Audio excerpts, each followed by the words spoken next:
थोड़ा सा प्रसंग यहाँ, उस नारद जी ने जो धीमर गुरु बनाया था वो कौन था?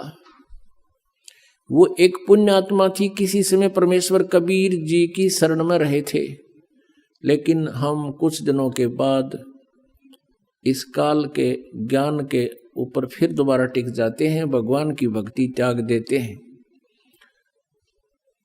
ऐसा ही उस नादान आत्मा ने कर रखा था। फिर यो काल ऐसे कर्म बिगड़वा दे उस पुण्यात्मा के, ऐसी जगह मछियारों का जन्म दे दिया, और वो मछली पकड़ के लावे और बेचे, उसे तो गुजारा कर, आप भी काट के खावे। अब कहते हैं कबीर कमाई आपनी कदे ना निष्फल जा, 7 समुद्र आडे पड़े मिले अगा हुआ। क्या हुआ कि एक बार वो जिस राज्य में रहता था वहां के सभी तालाबों की मछलियां उसने पकड़ ली थी, कालू नाम के जीमर ने, वो तो खाली हो लिए थे। उसने देखा कि पड़ोसी राजा एक बहुत धार्मिक व्यक्ति था, उसने सब जगह ये आदेश दे रखा था कि मेरे राज्य में हिंसा नहीं हो, जीव हिंसा नहीं हो, और इस कारण से किसी भी तालाब में कोई मछलियां नहीं पकड़ता था। और वो चला गया कालू, उसने देखा सी मोटी मोटी तोरी सी भारा भारा घिया सी कूदे उसके अंदर, उसने सोचा सुबेरा करूंगा काम। उसको ये भी पता था कि राजा ने यहाँ आदेश दे रखा है कि यहाँ प्रतिबंध है, उसने सोचा रात में चोरी करूंगा। अपनी पत्नी से कहकर चला गया कि मैं ऐसे ऐसे जा रहा हूं उस तालाब पर, और है तो वहां खतरे का काम, पर देखी जाएगी, अब रोजगार तो यही है।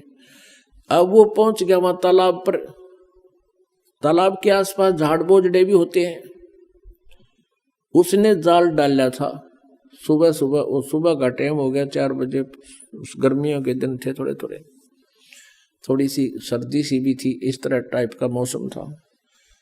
तो उसको सर्दी लगी, तालाब में से निकला, उसने क्या करा, एक अग्नि जला ली हाथ सेकने के लिए। अग्नि जलाई, लकड़ तोड़कर हाथ उठ सेके, और पहले तो उसने देखा कि कोई होगा तो यहां आ जाएगा, आग जला लेता हूं। उसने आग जला दी, देखा कोई नहीं आया, कोई पहरेदार होगा तो आओगा भी, कैसे है, बातचीत पूछा, कह दूंगा विराह चलता हूं, ठंड लग रही है थोड़ी, हाथ सेकूं, थोड़ी थोड़ी सर्दी सी थी। कोई नहीं आया तो उसने जाल डाली थी। उधर से उसी नगरी का राजा, उस क्षेत्र का राजा हाथी पर सवार हो गए, और उसी के साथ साथ से रास्ता था दूसरे शहर में जा रहा था, और एकदम मोड़ मुड़ता था। उस मोड़ के मुड़ते ही राजा का पूरा काफिला एकदम बाहर आया, और उसकी नजर पड़ी, वो सारा ही 4 किले का फैसला था मोड़ का।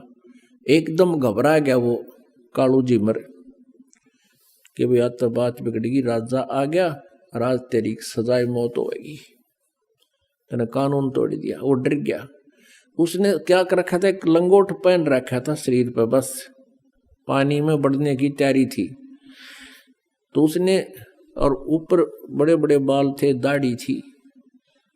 उसने और कोई बात ना सूझी बचाओ कि जो राख लकड़ी जला रखी थी वो राख थी, उस राख को सारे शरीर पर, मुंह पर सारे ला के, और वहीं बैठ गया। वो धुआं सा बना हुआ था, थोड़ी थोड़ी आग सलग रही थी, साधु रूप बना के बैठ गया।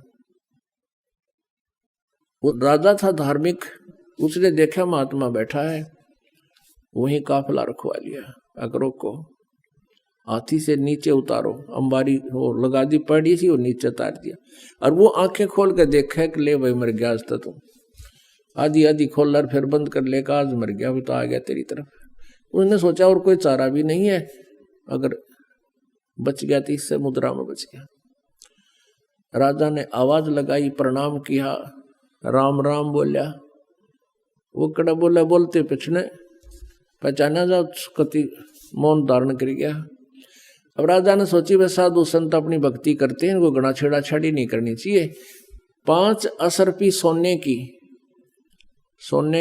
असरफी होती थी अच्छी, 10-10 ग्राम की, और वो 5 असरफी वहां पूजा रूप में उसके चरणों के पास रख दी। राजा थोड़ी देर बैठा, प्रणाम करके चल पड़ा। उधर से उसके डरते की, क्योंकि पिछले संस्कार अच्छे थे, उसका वो समाधिस्थ हो गया। और ऊपर सोपन सा देख रहा है। उधर से उसकी पत्नी को चिंता हुई कि आया नहीं, दिन के 10 बज गए। वो चली करता है, जिस सरोवर का वो कह के गया था वहीं जाकर देखा तो क्या कर रहा है, साधु बना बैठा। और उसकी पत्नी ने पहले तो उसको आवाज लगाई कि तू मर रहे गाड़ा की, तू बैठा है, चल जल्दी करने, कोई अड़ा आ गया, यहाँ आ गया तुझे पकड़ लेगा। वो ना उठिया तो उसके एक मारा कड़मड़ थप्पड़ के खड़ा हो ले तू। उसने नो कहा मैं तो आज आया था जी, आज आया था जी। उसने सोचा ये राजा के सर्वेंट आगे की तय, नो कहा जी मैं तो आज पहली बार आया था। उसने देखा उसकी पत्नी अपनी पत्नी से कहने लगे राजा कहाँ गया। उसकी पत्नी बोली राजा कौन था। राजा आया था यहाँ से। वो बोली राजा आता तेने छोड़ देता। फिर उसने देखा 5 असरफी रखी है। अब देखो कैसे परिवर्तन आता है। अब उसने नो सोच ली कि हे भगवान, हे परमात्मा, तेरे नाम पर मैंने तो नाटक सा कराया था, एक नकली स्वांग भरा था आपकी शरण का, और इतना ही मैं अपनी इतनी हमें सुरक्षा भी दे दी, मेरी जान भी बख्श दी, ये 5 असरफी दे दी, मैं 10 साल भी इतनी कमाई नहीं कर सकता जो आपने मेरे पास रखवा दी। उसी दिन से बैराग हो गया कि हे परमात्मा, तेरे नाम में, तेरी शरण में इतनी शक्ति, इतना सुख। अपनी पत्नी से कह दिया कि ले ये तेरी 10 साल की 20 साल की कमाई है यार, ले जा तू, और मैं आज के बाद मछली पकड़ू को नहीं। घर चले गए। उसकी पत्नी बोली काम करे बिना नहीं सरया करता, जा वो दे जाड़ा हाथ में, वो बांध दे रोटी 4 उसके। और वो चल पड़े, बैठ के जंगल में खा कर रोटी, अन्नो देखे भगवान, नो क्या करें, गुरु बिन मोक्ष नहीं होता।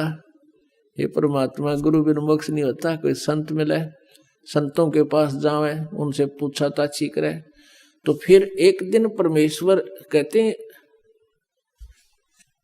इस आत्मा की प्रत्येक रिक्वायरमेंट को सब परमात्मा पूर्ण ही पूरा करता है, जो तीनों लोकों में प्रवेश करके सबका धारण पोषण करता है। परमेश्वर आगे एक साथ 2 रूप बना के कबीर देव जी, और उससे कहा कि भाई भगत कैसे बैठा है, कि महाराज जी मैं भक्ति करूं हूं। परमात्मा ने कहा भाई गुरु बिन बात तो ना बनाया, गुरु तो होना चाहिए। कहा जी गुरु तो होना चाहिए, आप बन जाओ मेरे गुरु जी। कहा भाई ठीक है, मैं बता देता हूँ, नाम ले, भक्ति कर, ऐसे ऐसे करना, ये करना, ऐसे नहीं करना। अब उसने करी डट का साधना, और कुछ ही दिनों में उसको काफी उपलब्धि होगी। उधर से वो जो गुरु था, अब उधर नारद जी को एक ऐसी समस्या पैदा होगी थी। उसको कहा गया था कि आज सवेरे तू जावे और उसको गुरु बना ले, जब तेरा कल्याण होगा। तो सवेरे सवेरे वो जा रहा था किसी घाट के स्नान करने के लिए, आगे से वो कालू झीमर मिल गया उसने। तो उसको उन्होंने गुरु बना लिया। उस कालू झीमर ने उसको बताया कि ये नाम जाप कर ऋषि जी, जब तेरा कल्याण होगा। अब कहने का भाव ये है पुण्यात्मा, हम ये सोचा करते थे कि कालू जो था एक सिंपल सा साधारण आदमी, एक मछियारा था, और उसको नारद जी ने गुरु बना लिया तो अब उसका उस सत्र का कल्याण हो गया। अब उस समय वो कालू झिमर नहीं था, उसने सारी बुराई छोड़ दी थी, वो संत बन गया था।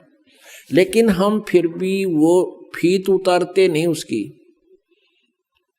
उसको फिर भी धीमर कहा करते थे, झीमर कहा करते, जबकि वो परम संत हो गए थे।